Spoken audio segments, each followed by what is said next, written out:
how to schedule posts on Facebook from Android. Hello everyone, welcome to this channel. I'm here to help you out today. So without any delay, let's get started. So first of all, what you need to do is launch a Facebook application on your device and make sure that you're logged into your account. Now what you simply need to do over here is to tap on what's on your mind at the top of the screen. Tap on photo or video and then select a particular post that you want to have. So I'm going to select on the picture, and then you can simply add the captions over here if you want.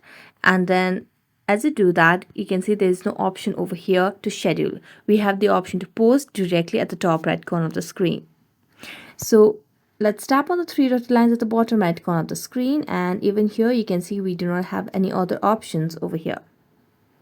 So we do not have the option to schedule the post on Facebook from Android as of now. We'll have to use Meta Business Suite in order to schedule the post on Facebook.